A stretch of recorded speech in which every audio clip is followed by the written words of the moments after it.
This happened to me and my friend Sam 3 winters ago. We liked exploring nature and walking around outside, and our friends had recently introduced us to this beautiful place in Wisconsin, Grant Park. For anyone familiar with southeastern Wisconsin parks, that we had visited with them 3 or 4 times. Every time we had gone with them, it had been a pleasant trip.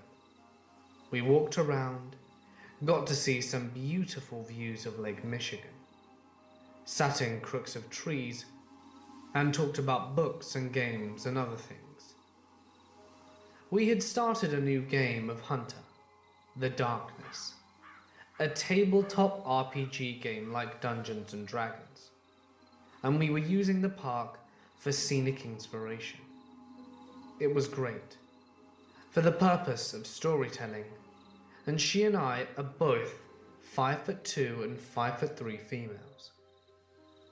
The first time she and I went alone, we went around dusk to take some pictures that we could Photoshop for the game. This park is massive, and there are many bridges, footpaths, and winding roads throughout. We were walking over a bridge that sat against one of the roads with dense woods on either side. As we were crossing, a car drives by and rolls down the window, and some guy leans out and yells, "Hey!" at us. We both were startled and jumped, but dismissed them and continued walking across the bridge.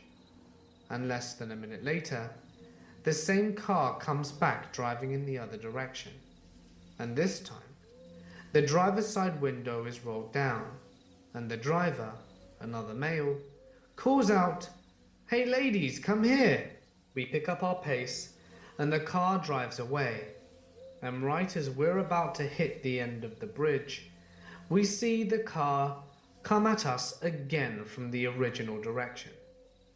We then book it into the trees, up the hill, and we hear the car stop, and the two men start yelling for us. We continued running and hid in the dark for 15 or so minutes until they left.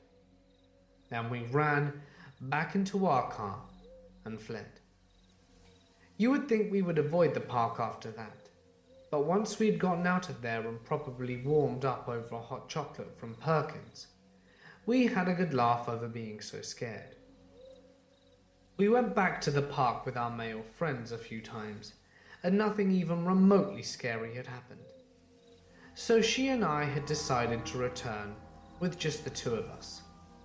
Sam and I often spent our afternoons and early evenings exploring the outside, hiking, geocaching, and just sitting outside in parks talking.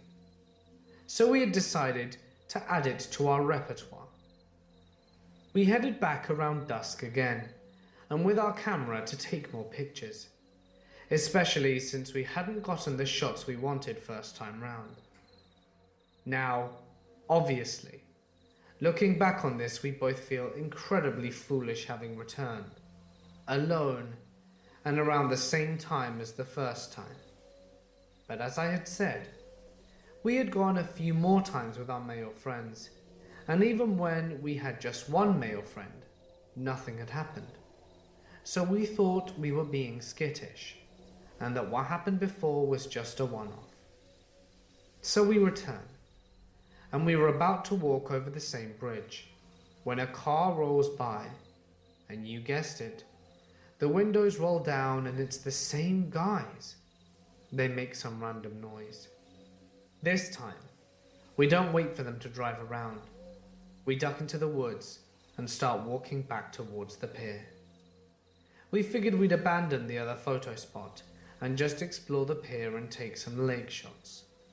Not really what we were looking for, but we figured if we made it in time for the sunset, which was almost all the way down, we could take some nice pictures over the lake just for fun.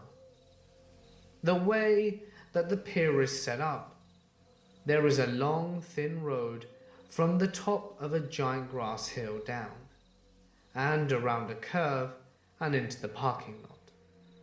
The pier is at the end of the right side of the parking lot, about 200 yards away.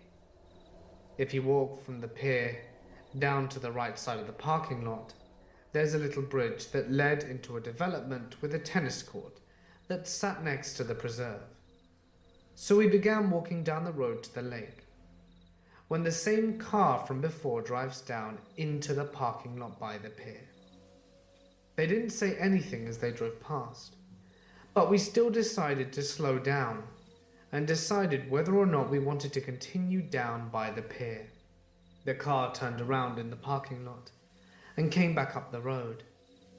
The car reached where we all were and stopped, so we immediately turned and started walking down the hill. All of the windows rolled down, and we saw that there were 4 guys and 1 girl in the car. They yelled hello, and Sam and I turned and waved. One of them then said, "Oh hey, you're so cute," and the others joined in, "Hey, yeah, wait for us." Now mind you, we are 2 small females, but we are also super bundled up in large winter coats and hats. You could barely see any of our faces or our shapes, so they didn't really have a lot to go on.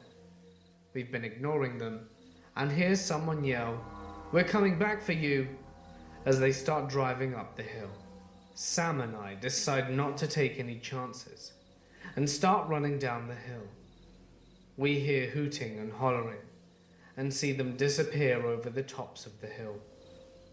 We start running towards the bridge as it was closest, and once you've gotten over the bridge to the left, there was a concrete deck with a drop-off to a ramp about 5 feet tall, so that if you got off the bridge and jumped down right away, you'd be at the bottom of the ramp and couldn't be seen from the other side if you ducked down, which is exactly what we did. We hear the car speed back down the hill, and 4 doors open and close as they all start screaming and laughing. "Come here, girls, we'll be nice, we just want to play." Most of them took off to the pier, but 2 of them stayed behind, and we could make out bits and pieces of what they were saying. Where do you think they went? I don't know, but we'll find them. Sam and I are huddled and freaked out, and once it has been silent near the bridge for a while, we decide to peek out to see if the other 2 have also left, so that we could sneak back up the hill or make a break for somewhere else. We peek over, and there's a guy on the other end of the bridge, and he clearly sees us. "Over there!" he screams to his buddies and starts running across the bridge to us. We take off towards the development, running around the sides of the tennis courts while being chased by 3 of the guys. Only one of them is very close, about 30 feet away, but the rest were catching up quickly.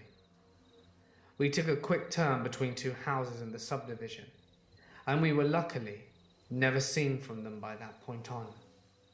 We jumped into our cars by walking through the forest preserve incredibly slowly, dashing across roads and terrified out of our minds. We left that night and called our friends who we normally came with, and from then on, they insisted on accompanying us every time we went out there.